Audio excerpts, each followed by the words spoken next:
So, let's talk about Lord of the Rings and how you could save it, Resurrect it from its untimely demise, or at although it least was save never. the Sauron story, right? Well, you have to give the audience something to go on because after this shit show, they're like, "Why am I even watch this show again?"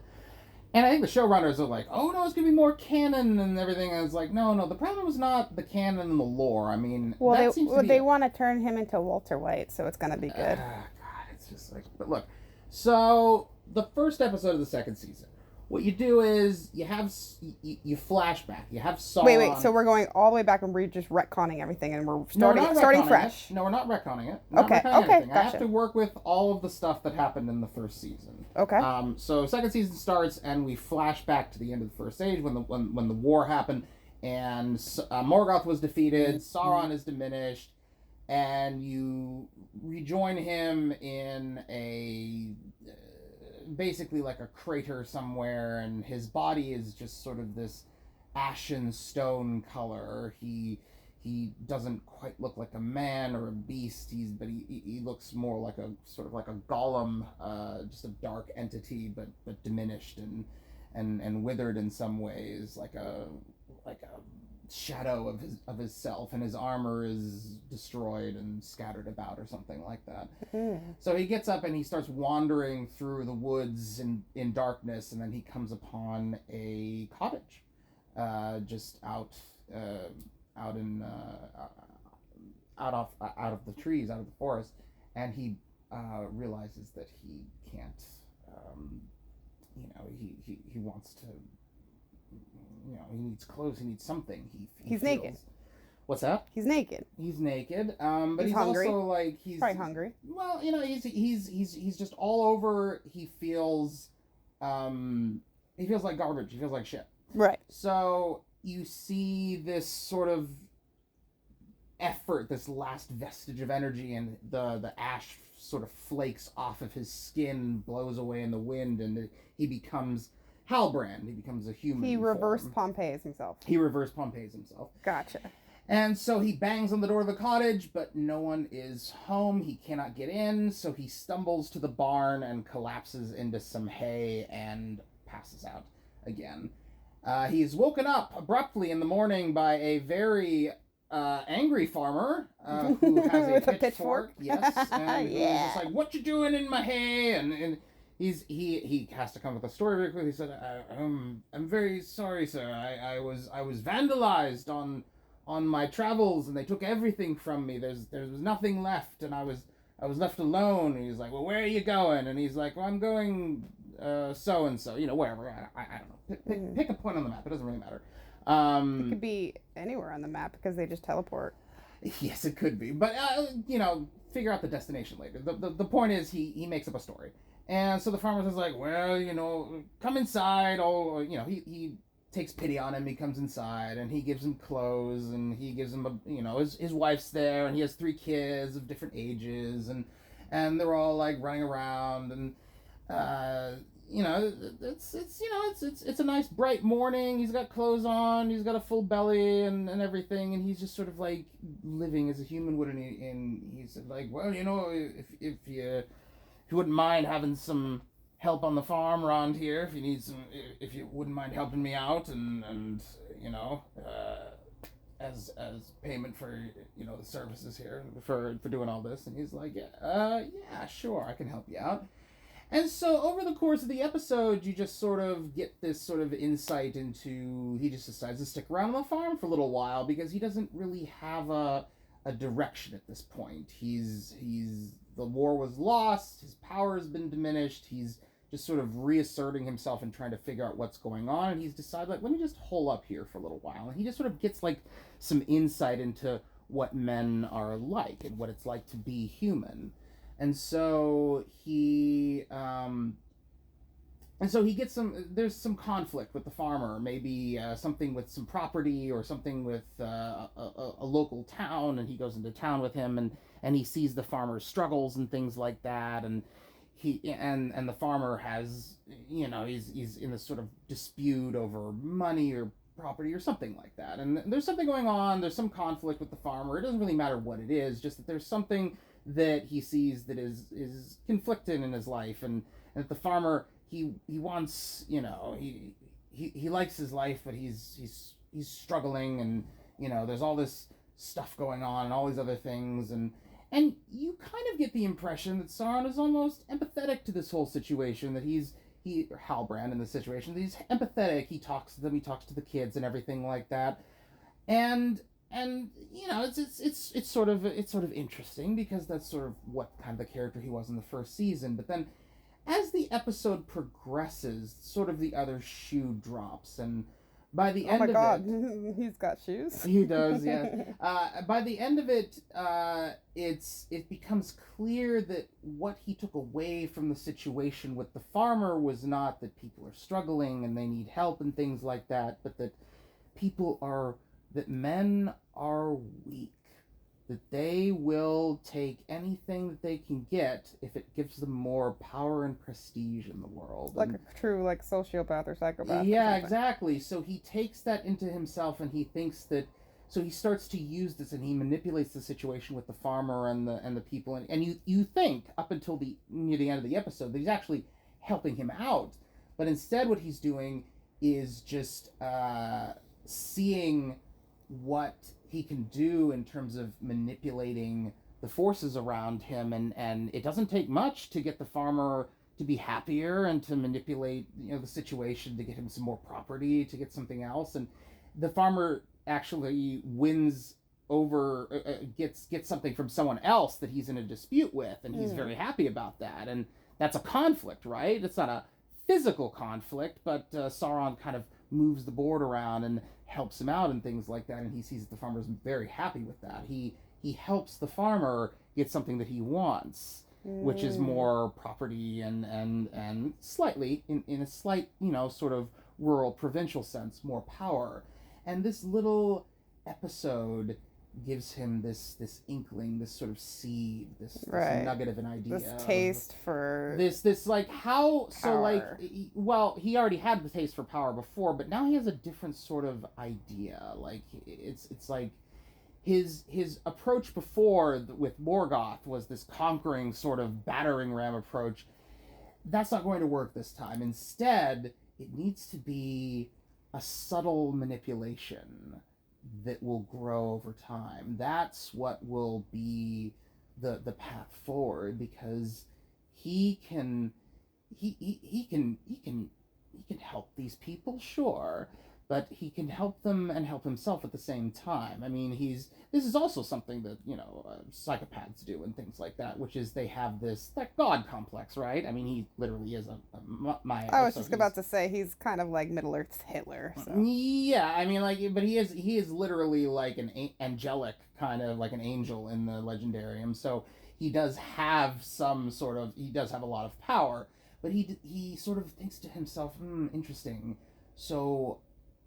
And he just manipulated this situation without using magic or powers or anything. Or even if he does, it was very minimalist. He's very coy. Yes. And so, but Cunning. he says, but if I can just get people under my thrall, and all these various distinct races under my thrall, by promising them the things that they want, maybe then I can rise again to power and utilize the power of all of these individuals to make me stronger. Just like the farmer helped him and gave him clothes and all this other stuff, it reinvigorated him, but he didn't take from that it was a charitable thing. He thought, if I can manipulate people and promise them power and all this other stuff, or promise them whatever they want, like the dwarves wanted riches, and men wanted power and immortality, and the elves wanted to preserve their heritage and all this other stuff. He could give them those things, and he could promise them those things. Maybe there was a path that he could forge forward from that. Now, this does kind of go against the first season somewhat, in that which is a big problem the first season, is that he's a very passive character. Even his conversation with Galadriel and the mind sphere kind of thing that he has with her is also very passive. He's just like, she's like, no, you saved me from the sea, and he said she saved him, but that didn't happen. He saved her, so I don't know exactly what that meant. So that was contradicted by the episode where he actually saves her. So I don't know what happens, but she doesn't save him. And I mean, like, she saved him on the horse and taking him for a 6-day ride with a gut wound to Elfington. Elfington or whatever. Elfington. I know it's not that, but Eregion. But he's a very passive character for the most part. He just like goes along and he just wants to be left alone, and so there is a little bit within this show. There's a yes. That's what you're talking about. Yes. There is a little bit of retconning going on with this idea, but I think this makes him a more like if they want to actually explore Sauron intimately, if they want to get intimately as a character, like it's to make the audience feel like, oh, is he like emotionally, like he's emotionally connecting with these people? So you'd have to have this flashback, like you'd have this flashback at the beginning of season 2. Yes, the whole first episode would be just dedicated to this sort of timeline moving forward, as to this flashback with him and how he got to where he got to, and then we're going to have to do sort of some massaging of the first season where the things he said to Galadriel were more manipulation to her, and that he really was actually an active participant in trying to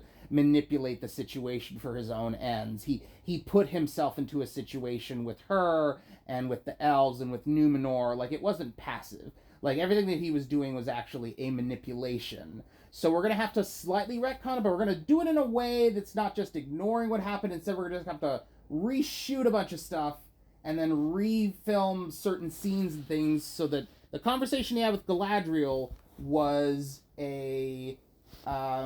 was sort of a farce. He was just saying like, well, you helped me and all this other stuff, and like his odes to her to try and like get her on his side was also manipulation. So him saying that he was just helping her and doing all this other stuff and everything, like, that was a manipulation. Like, he was actively doing all of these things because he was moving these pieces around the board, and he was manipulating her from the start, from the minute he got in the ocean. So we're gonna have to reshoot those scenes and redo those things to make him an active, give him some agency in this, rather than the sort of passive, weird, sort of nice guy evil that he's been, which is not really evil at all. And that is how I would start the process of fixing this fucking disaster of a show. That's it. What about Galadriel? How would you fix Galadriel? I mean, like, part of the problem is that her character has just been cast in such a... I mean, she's so unlikable for so many reasons. Yeah. She's hot-headed, she's brash. From the very first episode, they made all of her actions so impulsive, self-absorbed, and then like they didn't even give her a little bit of an inch. Like, did you know that she tosses the scroll into the water? You mean in the last episode? Yeah, in the finale or whatever. Remember the Vulcan elf guy was like, "It's gonna take me all this time to go find it in the catacombs or whatever." Right. And then he gives it to her or whatever. And she just, after she's done with it, she just tosses it into the water. Does she? Oh, I didn't realize I thought she dropped it when she confronted Sauron. Oh, okay. Maybe she dropped it when that happened. But I just saw a meme where it was just from her hand into the water.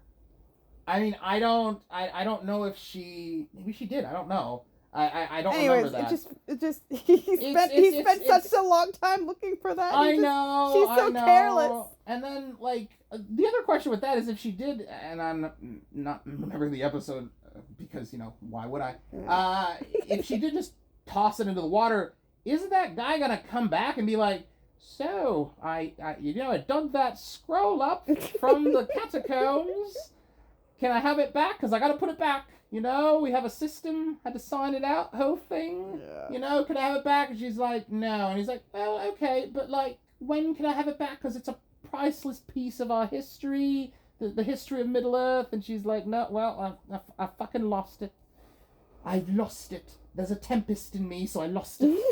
It blew it away with my tempest. The sea is always right. The sea swim.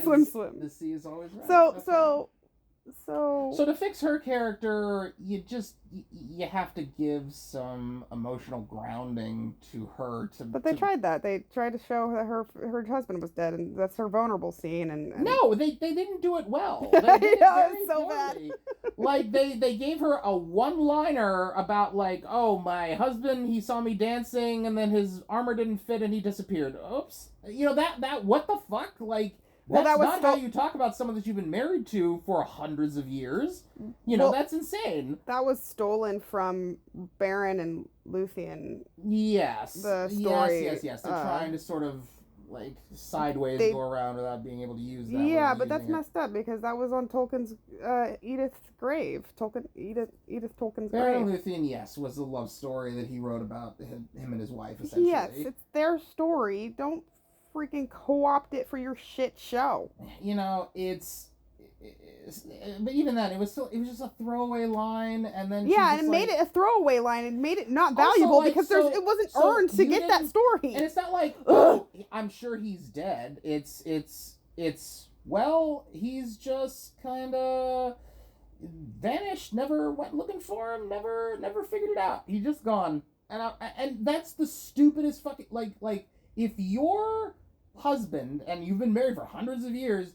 It got lost in a war, are you just gonna just fucking fuck off and assume like, oh, well, I'm not even gonna go check or look for him because I'm just not gonna do it. Not gonna do it. You know, that doesn't make any sense. It makes her, all of these actions, the first episode where the one elf falls on the mountain and she doesn't even look back and she's like, we gotta keep going. Doesn't even check on him. Like, there's so many little moments that that would have made her character more likable. She could have gone back to him, that elf that fell, and been like, you know, we have to keep going, we have to do this, and like, been motivating as a leader. Instead, she was just like, no, fuck you, we gotta go! And there's just so many moments where she's hot-headed, she threatens to kill people, she threatens to genocide the orcs, like, and there's just like all of these inconsistent, terrible character moments that make her just an unlikable character. Like, what are we emotionally connecting with her on? Because I have no emotional connection with her. What? Horses. Yes, and that's the other thing. That stupid scene with the horse is just like, why didn't you have that in the opening instead of this stupid thing with the paper boat and the rocks and the thing and the stupid... Explain that. The brother where he says, like, why do rocks sink and paper and ships float? Because rocks look down and ships look to the sky or whatever the fuck. First of all, stupid. Instead, have him showing her how to ride a horse and have that be an emotional tie with her brother. And then during the course of the episodes leading up to that moment, have it be that she actually hasn't ridden a horse in a long time. She's been traveling these blasted lands, which are inhospitable to horses because they're climbing mountains and things where horses can't go. Maybe even reference a specific horse, the name of a horse that she used to ride that she misses, and say that it's, you know, a beautiful mane, whatever, something like that. Just a passive conversation where she's reminiscing about something that she loved and that she hasn't done in a while. And then that scene where he says, like, did you say ride? And then that scene will actually have some emotional impact and import. But this is all said and done. It's done. It's done. You can't unring the dumbbell. You can't unring the bell of this. Is every object in this show a MacGuffin, pretty much? Because it's a mystery. No, it's not a mystery box, which is the stupidest. I hate J.J. Abrams' mystery box storytelling style because, you know, it's all trying to build up and then suddenly reveal and everything. It's just like this whole season, like, it was a bunch of build up and then it was just like info dumped in 45 minutes in the last episode, or 30 minutes. Like, the elves made the 3 rings. It was blazing fast about a show about 3 rings, and then we get 3 rings for a few minutes, and then they look at it from above, and then zoom in, and then zoom out. Like this thing with Halbrand, like, oh, the big reveal that he was Sauron, like, it wasn't obvious throughout the entire season, even without the leaks. Like, people were guessing at it. So it was just so telegraphed, it wasn't surprising, and so what they could have done was we could have known that Halbrand was Sauron and had the dramatic irony of the rest of the characters not knowing, but the audience knows. But they didn't do that. Instead, everything had to be a mystery. What's in this box that Durin opened? It's a mystery till the next episode. Yeah. What? And then they might not even wrap it all up like they did with Lost. Lost started all this. And then the show Lost. Yes, I understand. Yeah. And then Mount Doom and the sword and the key and the thing and the dam, which just raised more stupid questions about like who built the dam, why did he build the dam, and that was the plan? Are you telling me that there was a plan that Sauron put in place to have a magical blood sword used as a key in a dam which was built specifically to flood a then non-existent trench which would be dug for hundreds of miles, or however the fuck long it was, into a cavern that spills into a lava pit in Mount Doom to erupt it to make the lands blasted? Are you telling me that is what the plan was hundreds of years ago? You don't want a Mount Doom water slide? So he had the foresight to do all of that, but at the same time he was just kind of dicking around on the ocean and went to Numenor and all this other stuff? Like, none of that made any sense. Anyway, I'm done talking about this. That's the end of my discussion. Let's wrap up. Takeaways. I mean, like, you just asked me. I just offhand said that I was going to talk about how I would start like the second season. I'm just saying takeaways. Can Sauron be Walter White? Can Sauron be Walter White? That's a stupid comparison for them to make, because Walter White is a character that his complexity came from the fact that he was in a dire situation, and he already had the seeds of being able to, like, he was bitter about his relationship with his ex-partners because he left the company that became like a multi-billion-dollar company, and he just felt embittered by the situation with what happened, and he was really good at this one thing, but it was a despicable thing, and then all this shit came out because of it. It was a complex, morally ambiguous situation that drove him slowly, inch by inch, into more depravity and darkness. Whereas Sauron was already corrupted by Morgoth, and he was already a huge dick. So, like, and his intrusion, his trying to get into the Valar's good graces again in the Second Age, or thinking about it, was, I would posit, much more of a, let me see if I can save my ass kind of a thing, rather than a, I'm genuinely sorry for what I did kind of a situation. Right. So he's not a morally complex character. And let's be honest, Tolkien's legendarium is not a morally gray area for the most part. Yeah. Most things are pretty black and white. Black and white, yes. I mean, that's part of the it's a myth. It's part of it that there's not a lot of ambiguity in ancient myths and things like that, which is what Tolkien was kind of like trying to write about and write as. And so because of that, it's that's where this whole where the saga came from. There's no moral ambiguity to Sauron. There is moral ambiguity within the story, absolutely. Right, but not for Sauron. Not for Sauron. No, he's an evil bastard, and he needs to be taken down. He is basically Satan. Yeah, he's the bad guy, and like he's like the boss in like every like video game. Yeah. So, but since they have done all of this stuff with him, and they're making him a central character in the way that they made him, that explanation that I gave is one way that they could sort of show his path, retcon without, just ignoring what they did with the first season, and forge a new path that would be much more interesting than what they've already set up, which is garbage. That's okay.